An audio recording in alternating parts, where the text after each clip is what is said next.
तीन कंजूस थे गांव में, सबसे बड़े कंजूस तीनों ने, गांव वालों ने कहा कुछ खर्चा किया करो। तीनों ने कहा गांव वाले कह रहे हैं चलो खर्चा करते हैं। क्या खरीदें? तीनों बाजार गए और बाजार से 250 ग्राम घी खरीद के ले आए। तीनों 250 ग्राम यह, 250 ग्राम वह, 250 ग्राम ये, तीन लोग 250 ग्राम घी। चलो अब खाएंगे घी। हमें ये लोग कंजूस कहते हैं, हम भी बताएंगे साहब कंजूस नहीं है, घी खाते हैं। तीनों घी खा रहे हैं। 1 महीने बाद तीनों मित्र फिर मिले तो तीनों ने बात की, क्यों जी तुम्हारा घी कैसा है? एक ने कहा बस जरा सा बचा है, थोड़ा सा बचा है। दूसरे ने कहा राम राम कितना खर्चीला हाथ है तुम्हारा, सारा खा गए, इतना सा बचा। तो उसने कहा तुम्हारा कितना बचा? अरे हमारा तो अभी बहुत है। तो ये बताओ कि तुम खाते कैसे हो? तो जिसका थोड़ा सा बचा था उसने कहा कि मैं तो बड़ी कंजूसी से खाता हूं, अच्छे से खाता तो कब का खत्म हो जाता। कैसे खाते हो? बोले 1 रोटी हम ऊपर की चुपड़ लेते हैं, 1 रोटी नीचे की चुपड़ लेते हैं, सारी रोटियां खा लेते हैं, तो अभी थोड़ा सा बचा।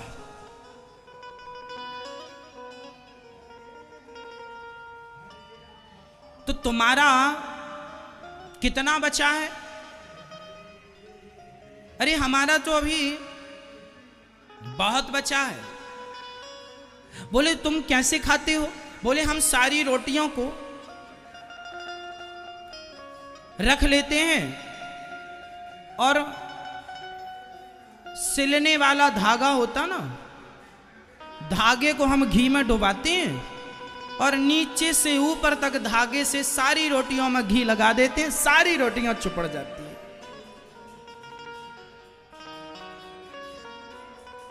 तीसरा बोला अरे राम राम तुम दोनों बड़े खर्चीले हो। बोले तुम्हारा घी कितना बचा? हमारा तो ज्यों का त्यों रखा। अरे तुम खाते नहीं हो? अरे तुमसे अच्छा खाते हैं। अरे फिर घी कैसे बचा? बोले हम क्या करते हैं कि हम जब रोटी खाने बैठते हैं तो सीसी का ढक्कन खोल लेते हैं, बढ़िया खुशबू आती रहती है, सारी रोटी खुशबू के साथ खा लेते हैं, घी का स्वाद भी मिल जाता है और घी भी खर्च नहीं हुआ। जीवन में पत्नी का बहुत बड़ा स्थान होता है। जीवन में पति का, पुरुष का बहुत बड़ा स्थान होता है। इसलिए उन्हीं की गृहस्थी आज अच्छी है। इसलिए हम कहा करते हैं कि अपनी स्त्री का, अपनी पत्नी का सम्मान करो और अपने पति का सम्मान करो। जो स्त्री अपने पति का सम्मान करती है, जो पुरुष अपनी स्त्री का सम्मान करते हैं, जब आप एक दूसरे का आदर और सम्मान करेंगे तो आप एक दूसरे से सुख पाएंगे और आप सुखी रहेंगे, आप चिंता में नहीं रहेंगे, आप सदा खुश रहेंगे। और फिर जब आप एक दूसरे में समर्पित हैं तो निश्चित ही आपकी संतान भी समर्पित ही होगी, अच्छी होगी। भाई आम के बीज से तो आम ही होगा, कांटेदार बबूल तो नहीं हो सकता, हो जाएगा। फिर माँ बाप ही तो बच्चे के जन्म देने के कारण हैं। तुम जैसे होगे संतान भी तो वैसी होगी ना। इसलिए तुम अच्छे रहो, तुम्हारी संतान अच्छी होगी। तुम्हारे घर का वातावरण अच्छा रखो, पॉजिटिव वातावरण होना चाहिए। आज लोगों के घर में ना क्या किच किच किच किच चलती रहती है, पत्नी की पति से, पति की पत्नी से। और ये किच किच में रहते रहते ना बच्चे भी किच किच करने वाले हो जाते हैं, परेशान हो जाते हैं, चिड़चिड़े हो जाते हैं बच्चे। पति का स्वभाव जरा गलत है तो पत्नी चिड़चिड़ी हो जाती है, पत्नी का स्वभाव गलत है पति चिड़चिड़ा हो जाता है। इसलिए पहले तुम दोनों अपना तालमेल अच्छा कर लो, फिर देखो गृहस्थी कितनी बढ़िया होगी। गृहस्थी बुरी नहीं। माता सीता और भगवान राम कितने अच्छे गृहस्थी थे। थे कि नहीं?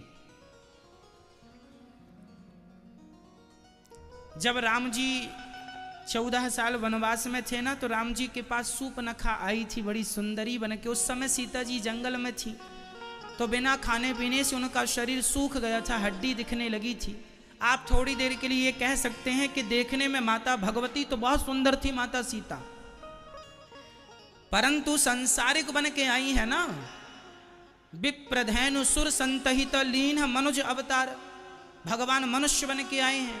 तो आप जरा मनुष्य हैं और आप जरा 10 दिन खाइए पीजिएगा मत, जंगल में रहिएगा, आप काले पड़ जाएंगे। जंगल में रहेंगे और आप भूखे प्यासे रहेंगे तो आपका शरीर भी डाउन हो जाएगा, चेहरे की चमक भी गायब हो जाएगी, हाँ या ना। माता सीता भी जंगल में थी, दुबली पतली हो गई थी। उसी समय एंट्री होती है सूर्पनखा की, बड़ी सुंदरी बन के आई, सुंदरी बन के आई और राम जी के सामने आके खड़ी होगी। वाह तुम कितने सुंदर हो, और हमें देखो, हम भी कम सुंदर हैं क्या? तो सम पुरुष न मो सम नारी। एक काम करते हैं, इसे छोड़ो, ये तो दुबली पतली हो गई है, जंगल में है, छोड़ दो, शेर वेर खा जाएगा इसको, हमारे संग विवाह कर लो, हम कितनी सुंदर हैं। इस कथा से राम जी क्या समझाना चाहते हैं? इस कथा से यही समझाना चाहते हैं कि पुरुष के जीवन में पत्नी है, पर पत्नी के होने पर भी जीवन में कोई ना कोई सूर्पनखा की एंट्री हो जाती है। और जब सूर्पनखा की एंट्री हो जाए तो उस सूर्पनखा से कैसे डीलिंग करनी चाहिए, कैसी बातें करनी चाहिए, वह राम जी से सीख लो। जब किसी पुरुष के जीवन में कोई सूर्पनखा आ जाए और कहे कि तुम्हारी पत्नी तो कुछ भी नहीं है, हम देखो कितनी सुंदर है, और तुम जरा उसकी सुंदरता पर बह गए, तो तुम इतिहास नहीं रच सकते हो। तुम्हें जमाना भोगी कहेगा, स्त्री लंपट कहेगा। जैसे रावण को आज हम लोग कह देते हैं यह स्त्री लंपट था, क्या राम जी के लिए शब्द का प्रयोग हो सकता है? बोलो। रावण के लिए हम 10 बार कह सकते हैं यह स्त्री लंपट था, क्या राम जी के लिए कहा जा सकता है? नहीं नहीं नहीं। देखो, राम जी को आए युग बीत गए, त्रेता में आए थे ना, द्वापर युग निकल गया, कलयुग चल रहा है, एक युग बीत गया, 8,64,000 वर्ष तो यूं ही चले गए त्रेत द्वापर के, और कलयुग के 5,500 वर्ष बीत गए। लेकिन राम जी ने सूर्पनखा की तरफ देखा नहीं। बस मेरी माँ, गृहस्थ जीवन यहीं से स्टार्ट होता है, जब पुरुष अपनी पत्नी के सिवा किसी नारी को ना देखे और कोई स्त्री। अच्छा, माता सीता के जीवन में भी ये संकट आया, रावण चुरा के ले गया। रावण कहता है एक बार बिलो की मम ओरा, ए सीता हमारी तरफ देखो, हमारी तरफ देखो। रावण ले गया ना लंका में, सुंदरकांड की चौपाई है। एक रावण कहता एक बार बिलो की मम ओरा, हमारी तरफ देखो। हम रावण बहुत सुंदर था, आपको बताऊं, रावण इतना सुंदर था, इतना सुंदर था कि स्वर्ग की अप्सराएं भी उस पर मोहित हो जाती थी। रावण इतना सुंदर था, सोने की लंका में रहता था। रावण बहुत सुंदर था, स्त्रियां तो उस पर लट्टू रहा करती थी। लेकिन माता सीता को कहता है मुझे देख एक बार सीता, मुझे देख। लेकिन धन्य है माता सीता, राम जी ऐसे पुरुष थे कि पराई स्त्री को देखने को तैयार नहीं है, और उनकी पत्नी सीता ऐसी थी कि पराई पुरुष को देखने को तैयार नहीं है। तुम गृहस्थी जिस दिन ऐसे हो जाओगे, तुम्हारी गृहस्थी वंदनीय हो जाएगी, पूजनीय हो जाएगी। पति हो राम जैसा और पत्नी हो सीता जैसी, ये गृहस्थी है, ये गृहस्थी का सूत्र है। गृहस्थी बुरी नहीं है, पर गृहस्थी का फंडा ऐसा है, ऐसा होना चाहिए। फिर देखो आपकी गृहस्थी में कितना सुख है, चैन है, आनंद है, सब है। गृहस्थी तो तब बिगड़ती है जब आदमी अपनों को छोड़कर कहीं दूसरे की तरफ भाग जाता है। इसलिए सुखदेव जी से कहा गया आप गृहस्थी बसा लीजिए। सुखदेव जी बोले ना ना सरकार, हमें ना झंझट में बसाओ, उलझाओ, हम तो भजन करेंगे। जाकर तपस्या शुरू की। रास्ते में कुछ देवांगना स्नान कर रही थीं। उन्होंने सुखदेव जी को देखकर वस्त्र धारण नहीं किए, पर सीता व्यास जी को देखकर वस्त्र धारण कर लिए। व्यास जी ने कहा मेरे जवान पुत्र को देखकर आपने वस्त्र नहीं पहने, मुझे देखकर वस्त्र पहनते हो, क्या बात है? कह दिया महाराज आपको पता ही नहीं है कि स्त्री और पुरुष में अंतर। सुखदेव जी को पता नहीं था स्त्री पुरुष में अंतर क्या है, जबकि आपको विदित है, पता है। सुखदेव जी ऐसे थे जो जानते ही नहीं थे स्त्री और पुरुष में अंतर क्या है। कोई ज्ञान नहीं था उन्हें कि स्त्री कौन है, पुरुष क्या कौन है। ऐसे सुखदेव भगवान को हम बारंबार नमस्कार करते हैं। भक्ति ज्ञान विरागाप्तो विवेको वर्धते महा माया मोह निरासश्च वैष्णवै क्रियते कथम। 88,000 संतों के बीच में सूत जी का आगमन हुआ। सभी ने खड़े होकर स्वागत किया। महाराज हमें ऐसी कथा सुनाइए, भक्ति बढ़े, ज्ञान बढ़े, वैराग्य बढ़ जाए। कथा 3 चीजों को बढ़ाती है मैया। क्या क्या बढ़ाती है कथा? भक्ति, ज्ञान, वैराग्य। यदि भक्ति को बढ़ाना है तो क्या करना पड़ेगा? कथा सुनना पड़ेगा। ज्ञान को बढ़ाना है क्या करना पड़ेगा? अच्छा ये बताओ, आप अभी यहां बैठे हो और कथा सुन रहे हो, तो कथा सुनने में आपका क्या क्या बढ़ रहा है, जरा हमें बताओ। आपकी भक्ति बढ़ रही है कि नहीं? आप भगवान की तरफ अटैचमेंट आपका बढ़ रहा है कि नहीं? हाँ? कथा सुनते रहिए, पता ही नहीं चलेगा कि आप कब भगवान के भक्त हो गए। कथा सुनते रहिए, पता ही नहीं चलेगा कि आप कब ज्ञानी हो गए। पता ही नहीं चलेगा कि आपका संसार से मोह समाप्त हो गया। भक्ति, ज्ञान, वैराग्य तीनों को पुष्ट करने वाली भगवान की कथा है। इसलिए कथा सुनने वाला सब प्रकार से संपन्न होता है। भक्ति, ज्ञान, विरागाप्तो विवेको वर्धते महा माया मोह निरासश्च वैष्णवै क्रियते कथम। अब हम आपको ऐसी कथा सुनाते हैं, भक्ति ज्ञान बढ़ेगा। सूत जी ने लगे हाथ यह भी कह दिया सौनक जी ने कि कृष्ण प्राप्ति करम शाश्वत साधनम तद्वदाधुना। हमें ऐसी कथा सुनाना कि कृष्ण की प्राप्ति हो ही जाए। मैं आपको बताऊं भक्तों, संसार के हर साधन में शायद संदेह रह जाए कि भगवान मिलेंगे कि नहीं, मिलेंगे कि नहीं, पर भागवत श्रवण करने के बाद संदेह नहीं, केवल आप विश्वास रखिएगा। भागवत श्रवण करने वाले को भगवान मिलेंगे कि नहीं? नहीं, मिलेंगे ही, मिलेंगे ही, मिलेंगे ही।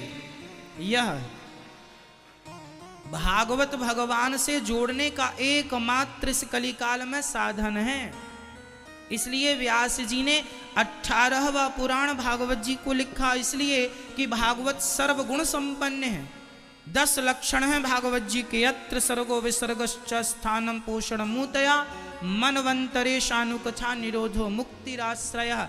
हर ग्रंथ में या तो 7 लक्षण है या तो 6 लक्षण है। एक भागवत जी 18 पुराणों में एक भागवत ही ऐसी हैं जिनमें पूरे के पूरे 10 लक्षण भागवत जी में पाए जाते हैं। टोटल 10 लक्षण होते हैं और 10 भागवत जी में। इसलिए भागवत को पुराण नहीं कहा जाता, भागवत को महापुराण कहा जाता है। श्रीमद् भागवत महा, सबको पुराण कहा जाता है। अग्नि पुराण, ब्रह्म वैवर्त पुराण, शिव पुराण, है ना, सबको पुराण कहा जाता है। ब्रह्म पुराण, हरिवंश पुराण, सबको ब्रह्मांड पुराण, सबको पुराण कहा जाता है। पर भागवत जी को क्या कहा जाता है? श्रीमद् भागवत महापुराण। महापुराण है ये, क्यों महापुराण है ये? क्योंकि इनमें 10 लक्षणों का वर्णन है और भगवान की दिव्य दिव्य लीलाएं हैं। हर पुराण में या तो ज्ञान की चर्चा है या तो वैराग्य की चर्चा है, पर भागवत इसलिए सर्वश्रेष्ठ है क्योंकि भागवत में सबसे ज्यादा भक्ति की चर्चा है। केवल भक्ति, केवल भक्ति। भागवत यह कहती है कि यदि आदमी के पास, व्यक्ति के पास ज्ञान ना हो कोई बात नहीं, वैराग्य ना हो कोई बात नहीं, पर भक्ति हो गई तो उसका उद्धार हो जाएगा। इसका सबसे बड़ा प्रमाण धुंध अजामिल है। अजामिल मरते समय भी अपने पुत्र से इतना चिपका हुआ था कि मरते समय भी उसने आवाज किसे लगाई? पुत्र को, बेटा नारायण, बेटा नारायण। पर नारायण नाम भगवान का था, इसलिए अजामिल की मुक्ति हो गई। आप अपने बेटे से भी चिपके रहो, तुम्हारी मोह ममता ना छूटे, पर यदि बेटे के नाम में भी भगवान का नाम है तो भी कल्याण हो जाएगा। इसलिए बच्चों के नाम भगवान के नाम पर ही आधारित होने चाहिए।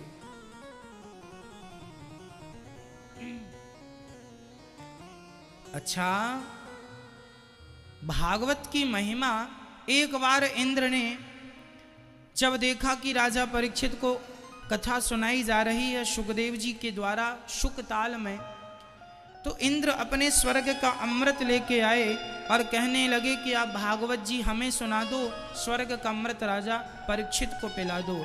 सुखदेव जी ने कहा स्वर्ग का अमृत, परीक्षित से कहा क्यों परीक्षित जी? परीक्षित को कितने दिन में मरने का श्राप लगा था? मैया बताओ, कितने दिन में? 7 दिन में परीक्षित को मरना था। सुखदेव जी कथा सुना रहे थे, इंद्र अमृत लेकर आए, तो सुखदेव जी ने परीक्षित से कहा परीक्षित आप बताओ, स्वर्ग का अमृत पी के अमर होना हो तो पी लो, ये रहा अमृत। तब परीक्षित ने कहा महाराज, हमें इस कथामृतम में, तब कथामृतम तप्त जीवनम, इस कथा में हमें जितना स्वाद मिल रहा है, जितना सुख मिल रहा है, इतना स्वाद, इतना सुख स्वर्ग के अमृत में नहीं। स्वर्ग का अमृत स्वर्ग की प्राप्ति करा सकता है, जबकि भागवतामृतम तो भगवान की और वैकुंठ की प्राप्ति करा सकता है। आपको बताऊं, स्वर्ग लोक अलग है, वैकुंठ लोक अलग है। स्वर्ग लोक आपने कभी देखा? स्वर्ग नहीं, चलो हम दिखा देते।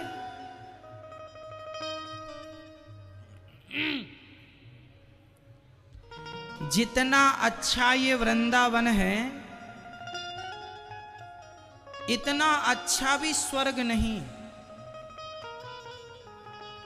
हाँ, स्वर्ग मतलब 5 स्टार होटल समझ लो। स्वर्ग में क्या है? खाने को बढ़िया पकवान है, अप्सराएं नाच रही हैं, नाच देखो। तो आपको नाच वाच देखना हो तो स्वर्ग चले जाना। हमें तो स्वर्ग में बुलावा फ्री में आए तो हम नहीं जाएं स्वर्ग। हाँ, आप लोग अपने पिताजी के सामने लिखवा लेते हैं स्वर्गीय, ना स्वर्गीय उर्गीय ना लिखवाया करो। अरे भेजना ही है तो बड़ी जगह भेजो। बैकुंठवासी, साकेतवासी, गौलोकवासी लिखवाओ, बैकुंठवासी, साकेत, स्वर्गवासी। स्वर्ग तो ये बगल में रहा। स्वर्ग में तो इंद्र रहते हैं और इंद्र किसी को रहने नहीं देते ज्यादा दिन। इंद्र अमृत पिलाते हैं, कैसे पिलाते पिलाते नहीं, सुंघाते रहते हैं बस। अमृत के कलश का ढक्कन खोल देते हैं, सुंघाते रहते, पिलाते पिलाते कुछ नहीं। तब तो न कभी तक चल रहा। समुद्र मंथन कब हुआ था? इतने से घड़े में अमृत निकाल के धनवंतरी भगवान आए थे, इतना सा अमृत तब से अभी तक चल रहा है। पीते होते तो खत्म नहीं हो जाता। सुंघा रहे हैं तब तो चल रहा है। स्वर्ग का अमृत पीकर स्वर्ग मिलेगा, पर यह कछावी अमृत है। इस कथामृत को पीने से स्वर्ग नहीं, स्वर्ग से करोड़ों गुना श्रेष्ठ भगवान का बैकुंठ धाम है, साकेत धाम है, गौलोक धाम है, वह मिलता है। इसलिए स्वर्ग नहीं, भगवान की कथा। परीक्षित ने कहा हमें अमृत नहीं, हमें कथामृत चाहिए। इंद्र को बुरा लगा, सुखदेव जी ने कहा लगे तो लगे जाओ,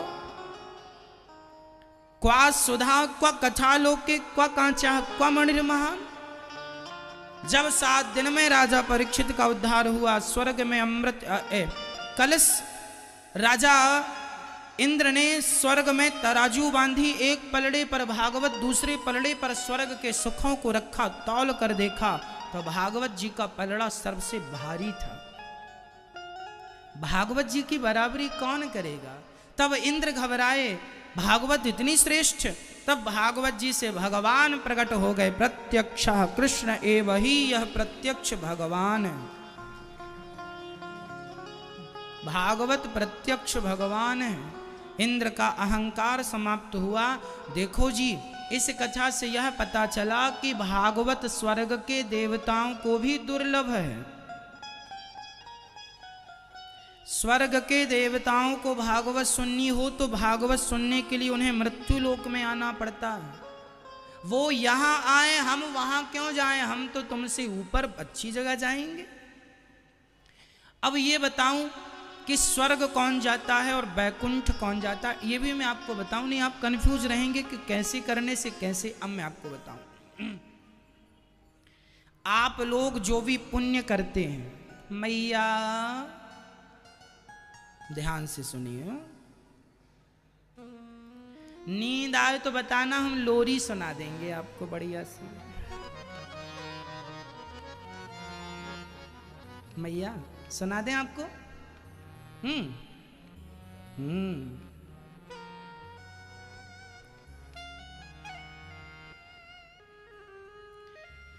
जो हम पुण्य करते हैं ना, हम वो सारे पुण्य करते हैं तो पुण्य के बल पर हम स्वर्ग चले जाते हैं। इसलिए हमारे भक्ति मार्ग में एक विधान है, हम जो भी पुण्य करते हैं वह भगवान के चरणों में अर्पित करते हैं। जैसे हमने पुण्य किया, हमने किसी भूखे को भोजन कराया, हमने भागवत जी का पुण्य किया, तो हमें क्या करना चाहिए? आखिरी में कहा जाता है त्वदीयम वस्तु गोविंद तुभ्यमेव समर्पयेत्। हे प्रभु, हमसे जो भी पुण्य हुआ है हम उस पुण्य को आपके श्री चरणों में समर्पित करते हैं। जब आप इतना कह देते हैं तो आपका पुण्य भगवान के पास चला गया, फिर आप वैकुंठ जाएंगे। और यदि आपने अपना पुण्य अपने पास रखा, ये नहीं कहा कि प्रभु हम अपना पुण्य आपके श्री चरणों में समर्पित करते हैं, तो जो पुण्य आपका था वह पुण्य आपको स्वर्ग ले जाता है। पुण्य कहाँ ले जाता है? स्वर्ग। और आप स्वर्ग जाके स्वर्ग का आनंद लीजिएगा, है ना। और यदि आप यह कह देते हैं कि प्रभु हमसे जो भी पुण्य हुआ वह हम आपके श्री चरणों में समर्पित करते हैं, और आखिरी में ये कह दो कि प्रभु हम अपने आप को आपके श्री चरणों में समर्पित करते हैं, तो समर्पण करने वाला भक्त फिर स्वर्ग नहीं जाता। वो कहाँ जाएगा? जोर से, वो कहाँ जाएगा? बैकुंठ।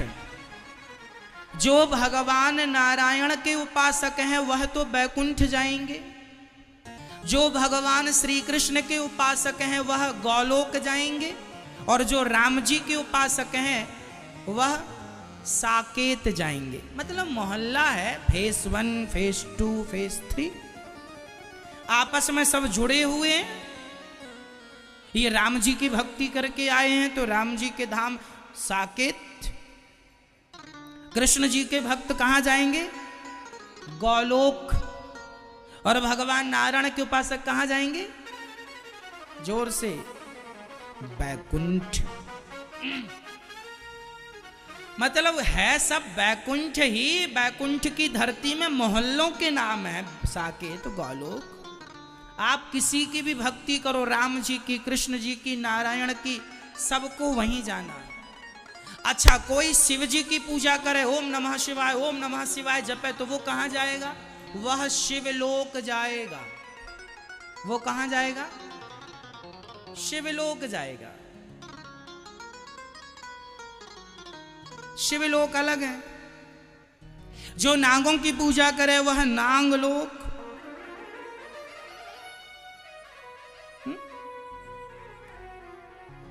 अब आप देख लो आपको कहां जाना।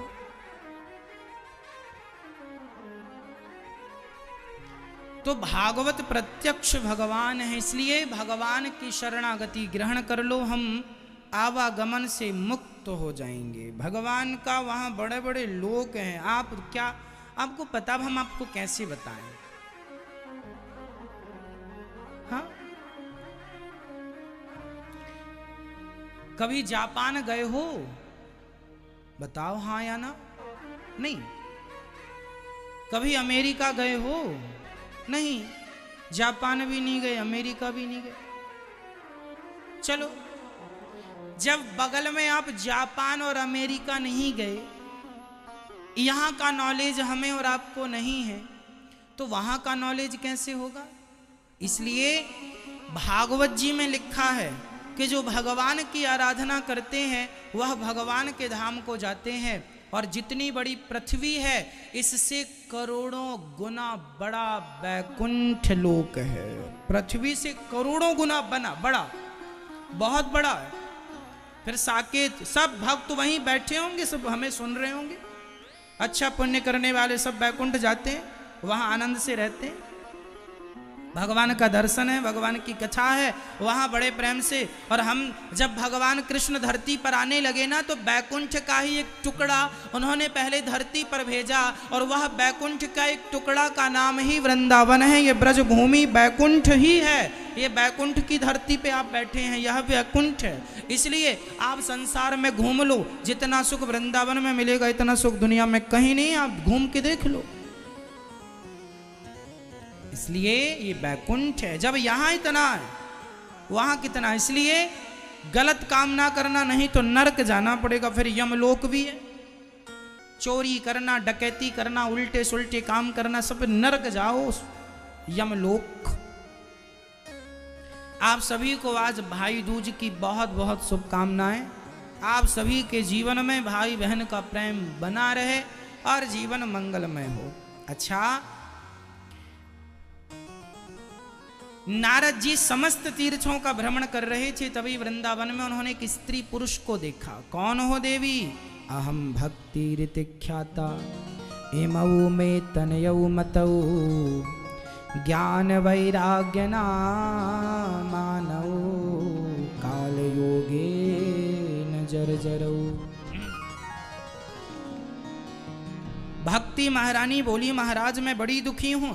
नारद जी ने भक्ति, ज्ञान और वैराग्य को भी जब भागवत श्रवण कराई हरिद्वार की पावन धरा पर, भागवत सुनते ही भक्ति, ज्ञान, वैराग्य का दुख दूर हो गया। ये भागवत जी की महिमा। भक्ति ज्ञान को भी भागवत सुनाया श्री नारद जी, सनकादियों के द्वारा सुनवाया हरिद्वार की पावन धरा में। और जब भक्ति, ज्ञान, वैराग्य का दुख दूर हुआ तो भक्ति प्रसन्न होकर नाचने लगी। कहा महाराज मैं कहाँ बैठ जाऊं? बोले ये भक्तों का हृदय खाली है, जाओ इनके मन मंदिर में जाकर के बैठ जाओ। भगवान कहाँ है? जहां भक्ति है। और भक्ति कहाँ है? जहां भगवान की कथा है। जहां कथा है वहां भक्ति है, और जहां भक्ति है वहां भगवान है। तो सबके हृदय में भक्ति। जो कथा सुनेंगे उन्हीं के अंदर भक्ति होगी। जो नहीं सुनेंगे, कथा ना सुनने वाला भक्त नहीं हो सकता। जो भक्त है वह कथा प्रेमी होगा। यदि आप कथा प्रेमी हैं तो आप भक्त हैं। यदि आप कथा प्रेमी नहीं हैं, अब कोई कहे कि साहब मैं कथा नहीं सुनता, मैं कथा सुनता नहीं हूं, मुझे अच्छी नहीं लगती। अब किसी को कथा अच्छी ना लगे और कथा ना सुने और वह दावा करे मैं भक्त हूं, तो बताओ, जिसे भगवान की कथा में रस ही नहीं मिल रहा है, भगवान की कथा में स्वाद ही नहीं मिल रहा है, वह भगवान का भक्त कैसे हो सकता है? इसलिए भगवान के भक्त की शर्त पहली यही है कि वह कथा सुनेगा। जब आपकी कथा सुनते सुनते कथा में ऐसी आदत हो जाए कि कथा के बिना ना रहा जाए और भगवान की कथाओं को सुन सुन सुन के आंखों में आंसू आ जाएं, बस यही भगवान के भक्तों की पहचान है, यही भक्त है। ये जो आंसू निकलते हैं ना कथाओं में, एक्चुअली वह आंसू नहीं होते, हमारे अंदर के पाप ही पिघल पिघल के पानी बन बन के निकलते हैं और हम निष्पाप होते हैं कथा से। कथा हमें क्या बनाती है? निष्पाप। पापी को भी पाप मुक्त कर देती है भगवान की कथा। जैसे कपड़े में साबुन लगाकर उसका दाग छुड़ाया जाता है, उसी प्रकार जन्म जन्म के दाग लगे हैं, कथा के साबुन से ही वह छूट रहे हैं। निरंतर सुनते रहोगे तो वह दाग निश्चित छूट जाएंगे। इसलिए भक्त तो हमेशा भगवान की कथा सुनते हैं और कथा ही सबसे बढ़िया साधन है इस कली काल में भगवान तक पहुंचने का, है ना। इसलिए हम सुनते हैं कथा। हम बचपन से कथा, हमें बचपन में याद है, हमारे गांव के 40 किलोमीटर दूर भी कथा होती थी। ये दास अनिरुद्ध अपनी बात कर रहा है। हमारे गांव से 30 किलोमीटर कथा, 40 किलोमीटर दूर कथा होती थी। तो हमें इतना नशा था कथा का, जब हम छोटे थे 15 साल के 14 साल के, 40 किलोमीटर दूर भी 30 किलोमीटर दूर भी हम साइकिल से कथा सुनने चले जाया करते थे। पता बस चल जाए कि कथा हो रही है। गांव के आसपास साधु लोग आया करते थे, ज्ञानी लोग आया करते थे कथा सुनाने के लिए। तो हमें भी लगता था हम कथा सुनने जाएं, और कथा सुनते सुनते सुनते सुनते सुनते सुनते भगवान की ऐसी कृपा हुई कि सुनते सुनते आपको कथा सुनाने का अवसर दे दिया ईश्वर ने। कहते हैं अच्छा श्रोता ही अच्छा वक्ता हो सकता है। यदि आप श्रोता नहीं हैं तो आप कभी वक्ता नहीं हो सकते। सुनना पड़ेगा पहले। जितना हम सुनेंगे, हम वृंदावन जब पढ़ने आए तो वृंदावन में जहां जहां कथा हुआ करती थी, जब जब कोई भी कथा सुनाए जाके पीछे बैठ जाते थे और सुनते थे। पढ़ने लिखने से जितना ज्ञान नहीं होता, उससे कहीं ज्यादा ज्ञान सत्संग से हो जाता है। ये भागवत जी की कृपा है। पढ़ाई लिखाई भी हो, सत्संग भी हो तो क्या बुराई है। इसलिए भगवान की कथा बड़ी आनंददायक है। हम तो गैया चराने जाया करते थे और जहां देख लेते थे कि इस तरफ के गांव में कथा चल रही है तो हम गैया चराने भी उसी तरफ ले जाया करते थे। गैया भी चरती रहती थी जाके, और बढ़िया कथा भी सुन लिया करते थे और भंडारे की पूड़ी साग भी खा लिया करते थे। और प्रसाद मिले तो बढ़िया 2-2 बार लेके आनंद लिया करते। बच्चे थे, सब प्रकार का मौज था। पता चला कि कथा इस गांव में हो रही है तो गाय उस तरफ ले जाते थे। गाय भी चरे और कथा भी सुने। जब कथाएं ना हो और गैया अकेली चराना है तो हम गीता ले जाया करते थे साथ में, जोर जोर से गैयों को श्लोक सुनाया करते थे। कोई ना सुने तो जोर जोर से गाते थे श्लोकों को। और भगवान की कृपा कब हो जाए, किस पर हो जाए पता नहीं, कौन सी बात आपकी उन्हें अच्छी लग जाए, इसलिए बातें सुनाया करो भगवान को, कहा करो कुछ भगवान से। कृष्ण प्यारे को तूने नहीं जाना रे, यदि जान लेता क्या बात थी। भक्ति महारानी का सारा कष्ट दूर हुआ और भक्ति महारानी बड़े आनंद के साथ नाच गाकर रहने लगी। नारद जी ने सवाल किया, महाराज कोई पापी व्यक्ति कथा सुनकर तर जाए तो आश्चर्य नहीं है, क्या वह व्यक्ति तरेगा जिसने जीवन भर पाप किया है? हाँ, धुंधकारी नाम का एक पापी था। वो अपनी माता को, अपने पिता को मारता था धुंधकारी, बड़ा उद्दंड था। इनके पिता थे आत्मदेव। जब आत्मदेव जी को कोई संतान नहीं थी तो पुत्र की प्राप्ति के लिए बड़ी पूजा पाठ की, बड़े आंसू बहाए, पर पुत्र नहीं हुआ। और जब हुआ तो कैसा हुआ? एक संत जी ने फल दिया था, इनकी पत्नी धुंधली ने फल गाय को खिलाया तो गाय को बच्चा हो गया। धुंधली को विश्वास नहीं था तो फल खाया नहीं। इनकी बहन को बच्चा हुआ तो पैसों से खरीद लिया, खरीदा हुआ बच्चा ही धुंधकारी था। धुंधकारी ने बड़े होकर अपने पिता को जो मार लगाई ना, आत्मदेव जी रोने लगे, हे विधाता, बेटा नहीं था तो भी हमें रोना पड़ा, और बेटा है तो भी हमें रोना पड़ता। सच्ची बताएं मैया जी, ये संसार कुछ ऐसा ही है। यहां मिल जाए सब तो भी रोना पड़ता, और ना मिले कुछ तो भी रोना पड़ता।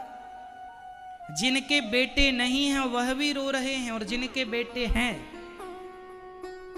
वो भी रो रहे हैं। एक मैया हमारे पास आई, महाराज हमारे कोई संतान नहीं है, रोने लगी।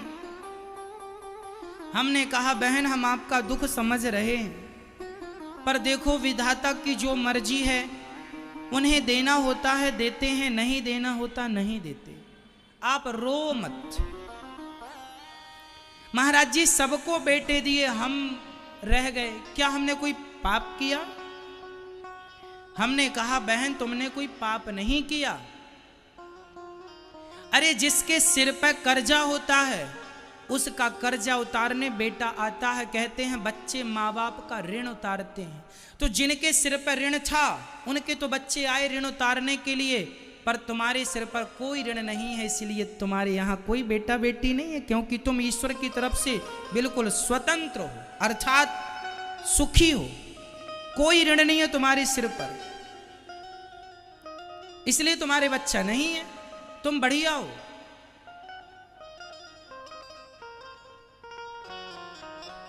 जिनके बेटे नहीं हैं वह रोते हैं कि बेटा हो जाए, बेटा हो जाए।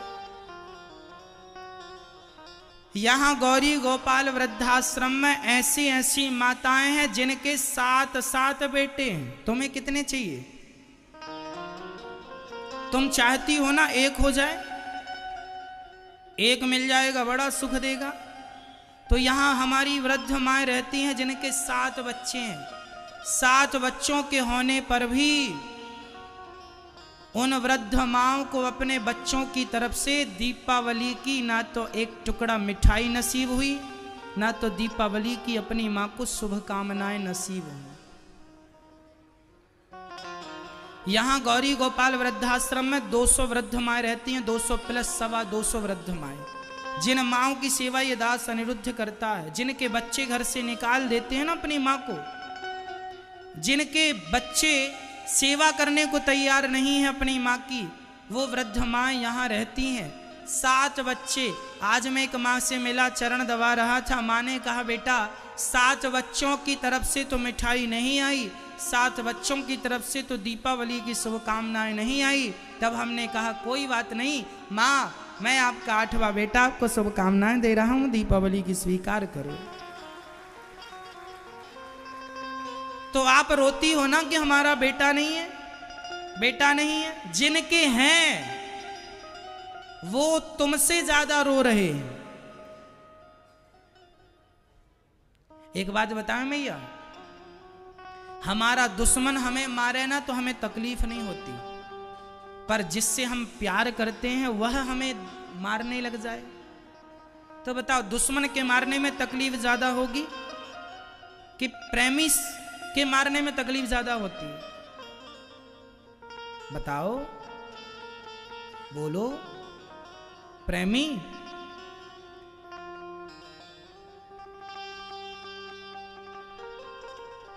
मेरी मां, भर जाते हैं वो घाव जो बनते हैं गोली से, पर वो घाव नहीं भरते जो बनते हैं कड़वी बोली से। एक बार एक वृक्ष ने कुल्हाड़ी से कहा, अरे कुल्हाड़ी हमने तेरा क्या बिगाड़ा है?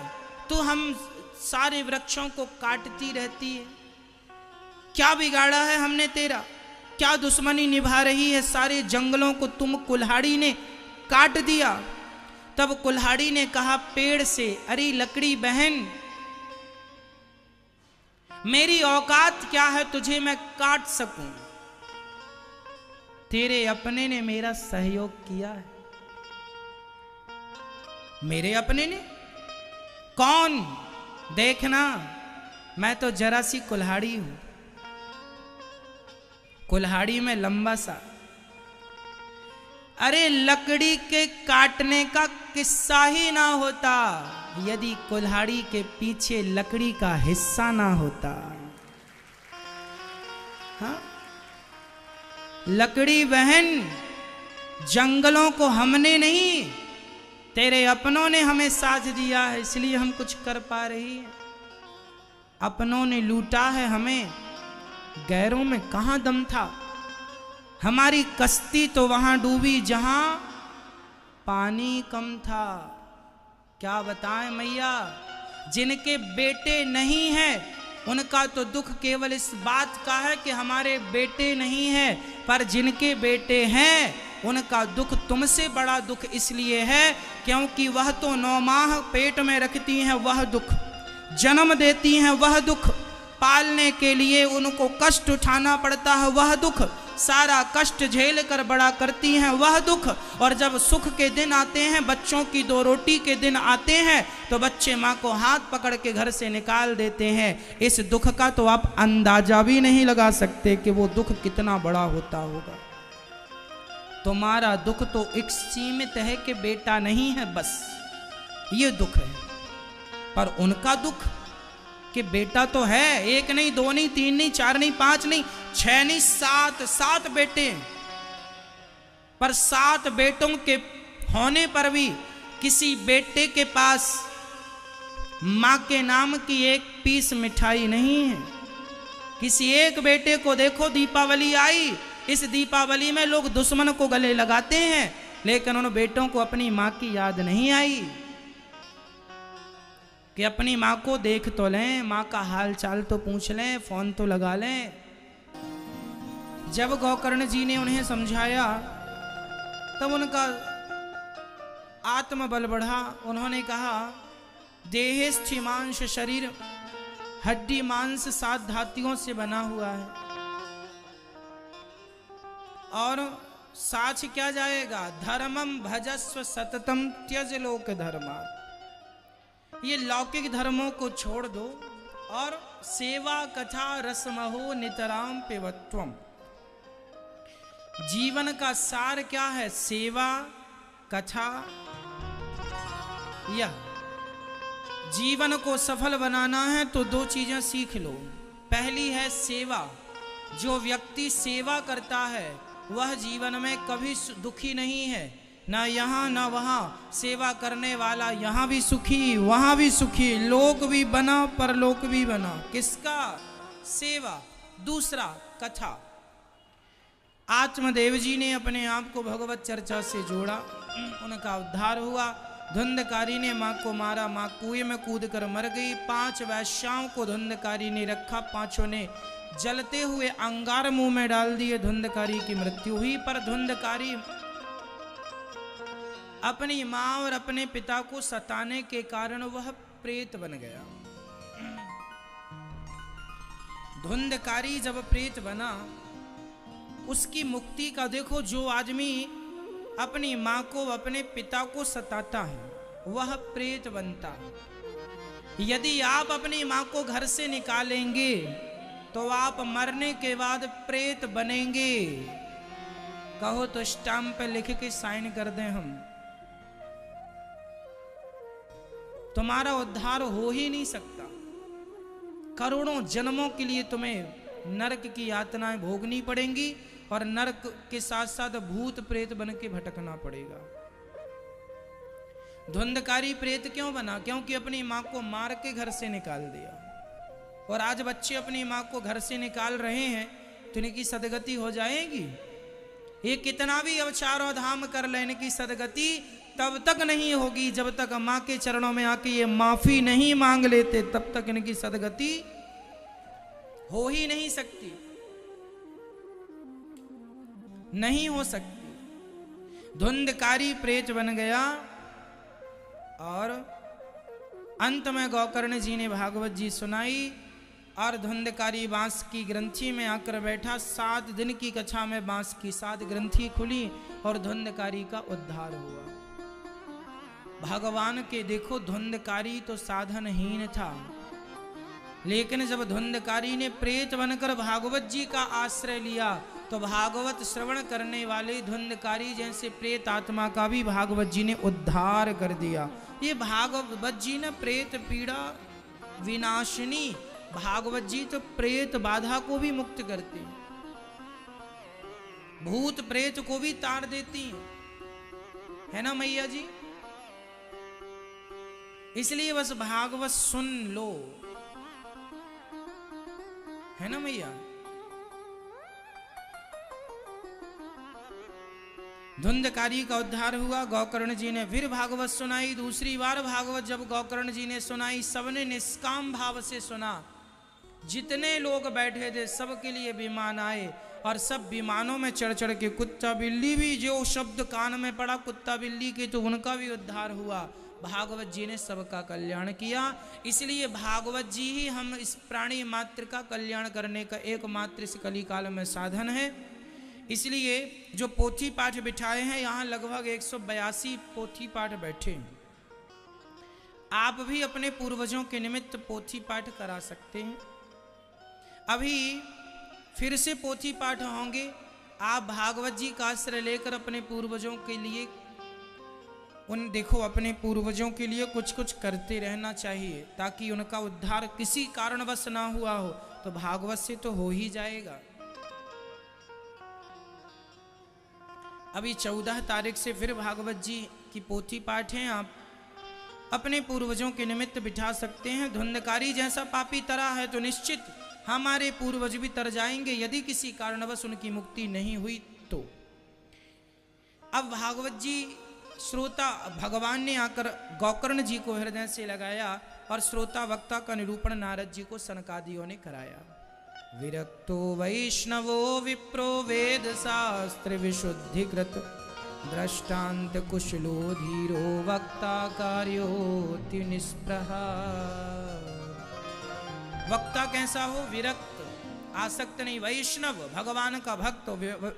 विरक्तो वैष्णवो विप्रो, ब्राह्मण होना चाहिए वक्ता। इसलिए ब्राह्मण ही हो। सबके अपने अपने अधिकार हैं। आज हमारे देश में बेरोजगारी ज्यादा है, पहले बेरोजगारी बिल्कुल नहीं थी, क्योंकि पहले सबके काम बटे थे। ब्राह्मण का काम था पूजा करना, पूजा कराना, यज्ञ करना, यज्ञ कराना, दान लेना, दान देना। क्षत्रिय का काम था अपना सेवा करना देश की। क्षत्रियों का अपना काम था। जमींदार हुआ करते थे, खेती बाड़ी थी, खेती करो। वैश्य का अपना बिजनेस व्यापार का काम था। शूद्रों का अपना काम था, कोई लोहार है तो लोहे का काम, कुम्हार है तो मिट्टी का काम। मतलब जन्म से ही सबके सामने रोजगार था कि हमें ये करना है। पर हुआ क्या, आगे चल के सबके काम लोगों ने हड़प लिए, है ना। अब दूसरों का काम दूसरे करने लग गए, है ना जी। इसलिए बेरोजगारी छा गई। अपने अपने काम में अब स्थित रहते तो काम बढ़िया होता। अब मोची का काम है जूता बेचना, तो अब बड़े बड़े लोग बाटा जूता बेच रहा है। कितनों का रोजगार छीन लिया बाटा ने, मोचियों का। क्यों जी? अब भाई तुम अपना काम करो, जूता काहे बेच रहे हो? जिसका जो काम है वो काम वो करे तो बेरोजगारी नहीं होगी। बेरोजगारी तब बढ़ती है जब आपका काम हम करने लग जाए और हमारा काम आप करने लग जाए। इसलिए अपना अपना काम करो, व्यवस्थाएं अच्छी रहती। इसलिए ब्राह्मण का ही काम है, ब्राह्मण का ही कर्म है, ये ईश्वर की तरफ से आदेश है। कथा सुनाना, अनुष्ठान करना, ये ब्राह्मण का धर्म है, कर्म है, वही करे। इसलिए कथा सुनाने वाला वक्ता ब्राह्मण होना चाहिए। विरक्तो, ये मैं नहीं, भागवत जी में लिखा, विरक्तो वैष्णव विप्रो, वेद शास्त्र का ज्ञानी हो और बड़े प्रेम से भगवान का भक्त हो, कथा सुनाने में दृष्टांत देने में कुशल। श्रोता तीन प्रकार के, जो कथा सुने वो श्रोता, जो सो जाए वो सोता, बात करें श्रोता। अवर और प्रवर कोटि के श्रोता भी पाए जाते हैं। एक श्रोता होता है हंस की तरह, पानी और दूध मिला के रख दो, अच्छी अच्छी दूध पी लेगा। उसी प्रकार कुछ श्रोता होते हैं जो सार ग्रहण कर लेते हैं, असार तत्व छोड़ देते हैं, और कुछ श्रोता होते हैं जो सार छोड़ के असार ही ग्रहण करते हैं। आप अच्छे श्रोता बनिए, अच्छे श्रोता हैं।